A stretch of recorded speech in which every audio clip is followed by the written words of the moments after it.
Um, Christmas Carol, to a large extent, is kind of satire, parody. It takes a comic form, I think, in most of its places, and its resolution is comic, um, insofar as it's positive and he's redeemed. Um, but this is an interesting part of the book. This is his failed um, engagement with Belle. And I think the way they speak is really tender and changes the mode a great deal. And watching it, Scrooge is slightly horrified. And then he's forced to watch Belle be older and married. And he calls it torture. Like, why are you torturing me? And he feels tortured by the ghost. This is quite interesting. I think this is a genuinely interesting part of this novel.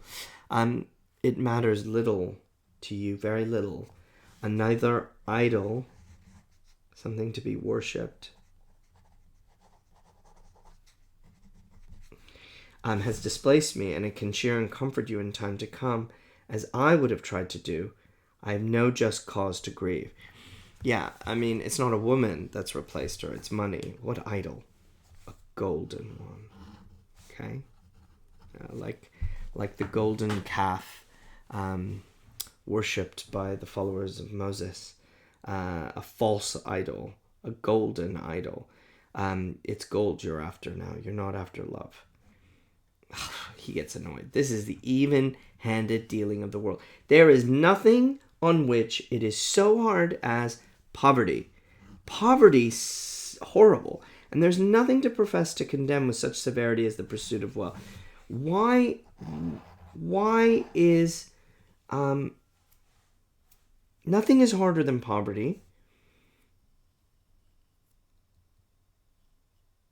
and nothing can get rid of it as much as the pursuit of wealth. I think that's what he's saying. Yes. Yeah, maybe, but you fear the world. You're fear. That's new. You're afraid. You're afraid of maybe poverty. You're afraid of other things, and you are acting in a really strange way. All your other hopes have merged into the hope of being beyond the chance of its sordid reproach. So, being beyond poverty and being condemned as poor, and being condemned for pursuing wealth. You're trying to get away from all of that. I've seen your nobler aspirations fall off one by one until the master passion, gain, engrosses you. You are now greedy. Everything else has fallen away. Everything else has fallen away. That's an interesting paragraph. Even if I've grown so much wiser, what then? I'm not changed towards you. Look, he's so changed. He says, I'm smarter now. I'm smarter. Fine. But it doesn't change how I feel about you. Our contract is an old one. It was made when we were both poor and content to be so, until in good season we could improve our world fortune by our patient industry. You are changed, okay? You're different. You're another man. Ouch. I was a boy. Your own feeling tells you you were not what you are. I am. That which promised happiness when we were one in heart is fraught with misery now that we are two. How often and how keenly I have thought of this, I will not say. It is enough that I have thought of it, and I can release you. Oh, man, it's brutal. It's brutal. Where would I do this? I don't know. Maybe here. In words, no, never. So she says, I'll let you go. It's over. But I haven't sought that. No. Not in words. In actions. You know, your noble, your goodness falls one by one. in a changed nature. You're changed in an altered spirit, in another atmosphere of life, another hope as its great end in everything that made my love of any worth or value in your sight. That's a really interesting pairing, worth and value. If this had never been between us, said the girl, looking mildly but with steadiness upon him, tell me, would you seek me out and find me as I try to win me now? So if we hadn't met, like, am I the type of woman you want to be with now?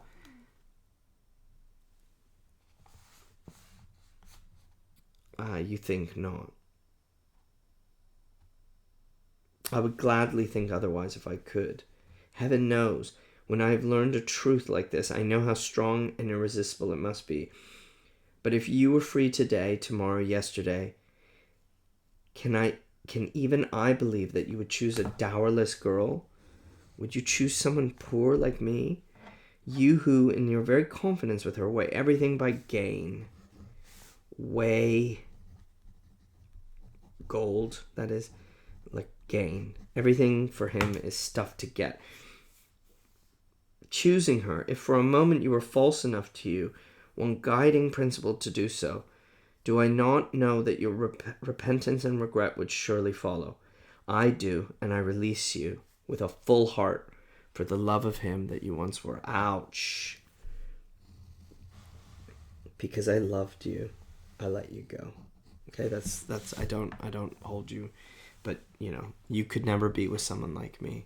You're only with me because of the past. He was about to speak, but with her head turned from him, she resumed. You may. The memory of what is past half makes me hope you will have pain in this. Maybe you'll feel bad. A very, very brief time, though, and you will dismiss the recollection of it gladly as an unprofitable dream from which it happened well that you awoke. May you be happy in life you have chosen. So it's all just money over love for Scrooge. And I love the way he says, yeah, maybe that's the case, but I was a boy. I am changed because I'm smarter. I'm not noble, I'm like wiser. And she's just saying, you're just obsessed with gain. You don't know anything any longer. And that is just so hard. I don't know why I find that so hard to read. I find that so moving. In the next video, we'll just look at the end where the torture continues.